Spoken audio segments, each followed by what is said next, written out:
What's the most popular item on your menu? I want you to sit back and think about it for a couple of minutes. And what I'm going to be discussing today are two items that are very, very popular across the country, and you're going to end up at some point having to put these into production on your food truck.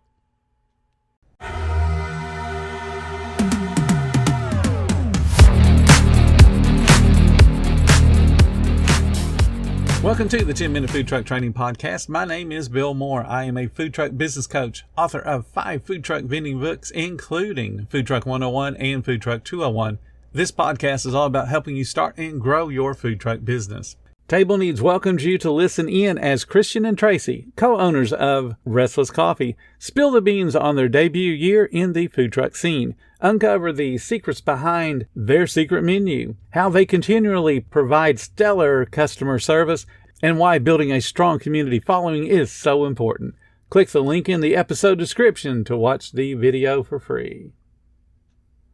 So if you're curious as to what those two items are that you're going to have to put in production on your food truck, there's two things. One of them, 91% of the people across the country want this particular thing. And then the other one, 70% want this particular thing. So let's talk about those two things. 91% of the consuming population of America, they want personalization. Personalization or customization or have it your way if you're a Burger King fan. All of those things are what people want. When they step up to a food truck, they want to be recognized by name. They want to be given an offer specific to them on a text message or an email. It says, hey, my food truck's at 5th and Main. Come on down. I've got this burger that you have bought 10 times in the past. It's ready and waiting for you. People want those kind of messages. They want that kind of interaction from a business. 91% want personalization, which what that means beyond having that text message that goes out and says, hey, I'm at 5th and Main, it also means that they are getting offers specific to their spending patterns.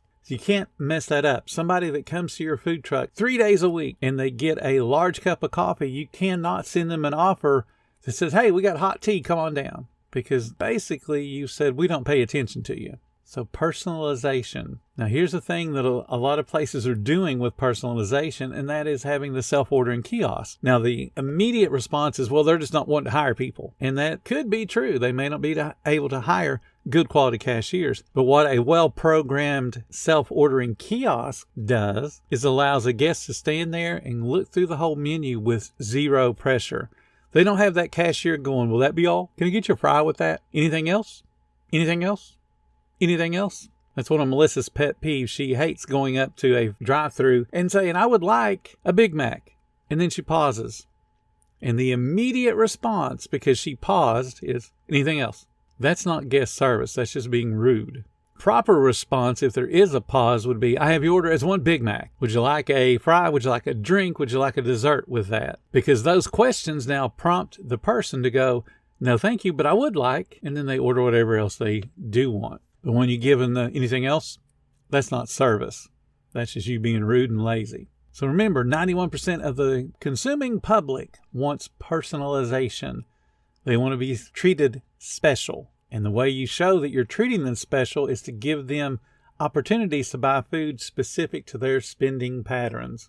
I shared many times about a lady that came to my restaurant. First, it was a Hardee's, and she came in every day, 5 days a week, and she ordered a apple cinnamon raisin biscuit, because this was one with Hardee's, and a large iced tea. She got that 5 days a week. As soon as we saw her car pull on the lot, we went ahead and got the order ready because we knew that's what she was going to get.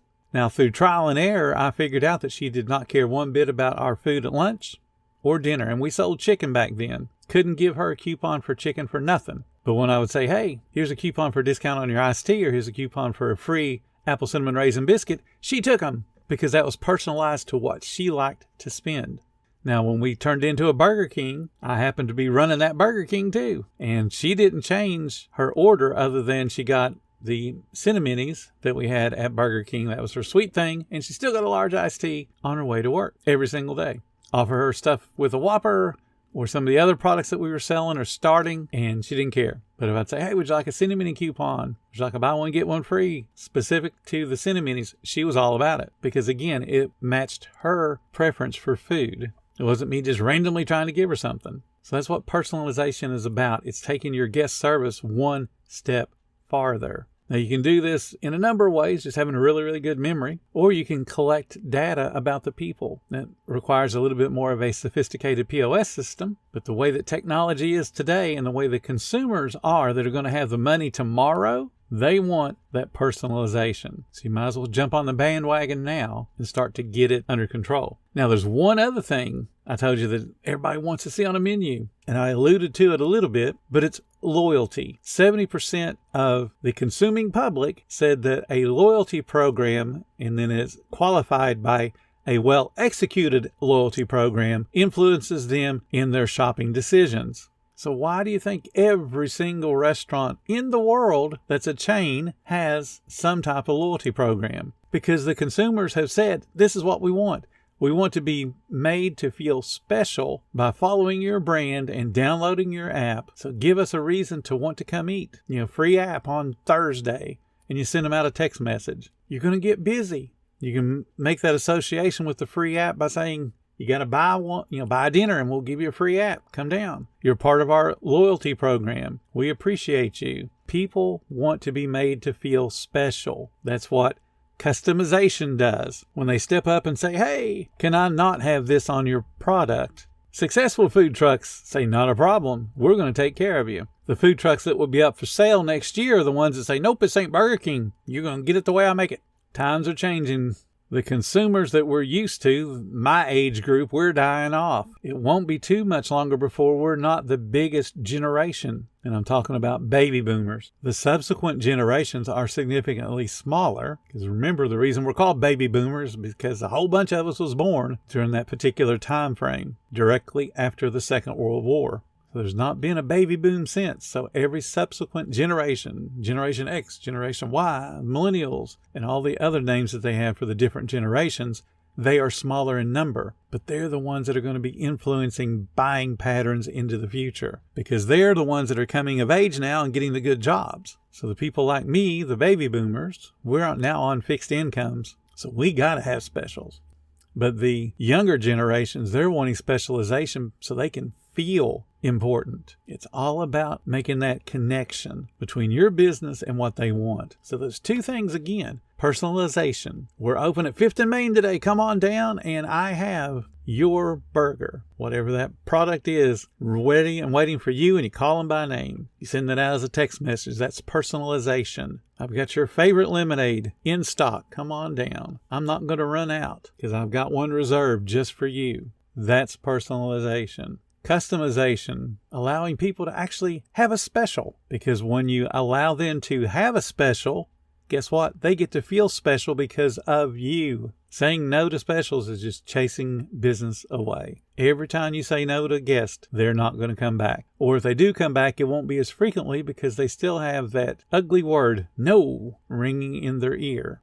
And then remember, 70% still want a loyalty program. They want a reason to come back. They want to be rewarded for having bought food from you in the past. And you can do a loyalty program in a number of ways. But the key things are we got to get some way to contact them, either a cell phone number so we can send them text messages, or an email address so we can send them an email. And emails are the most popular way for people to get offers. Because if they opt into an email, chances are they're going to open the thing when they get one from you.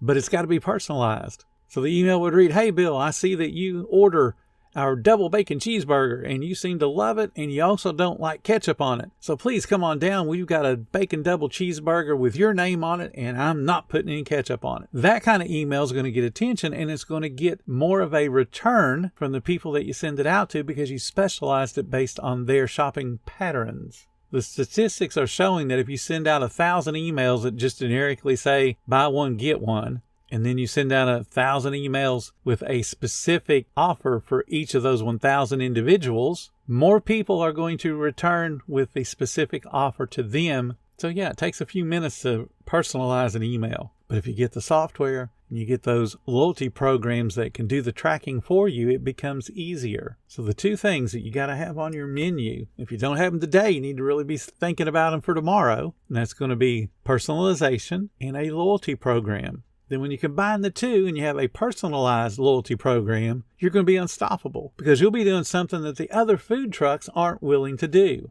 But unless you make that decision, you'll just be one of the other food truck. You can either be a leader or you can be a follower. Because I promise you, if you don't jump on the bandwagon and start doing personalization and doing a serious loyalty program, somebody else is going to. And then that forces you to have to follow their lead. Thank you so much for listening to the 10-Minute Food Truck Training Podcast. If you're finding all the information helpful to your food truck business, please become a monthly supporter of the podcast. Just hit the support button or follow the link in the description. Every little bit does help keep us going. Join our Facebook group. It's called Food Truck Training. We have a whole bunch of awesome members at all different levels, from brand new beginners to decades-old veterans. They've all got your back when it comes to helping you with your food truck. And again, thank you for listening. Come back tomorrow because I got plenty more to say when it comes to helping you and your food truck business grow.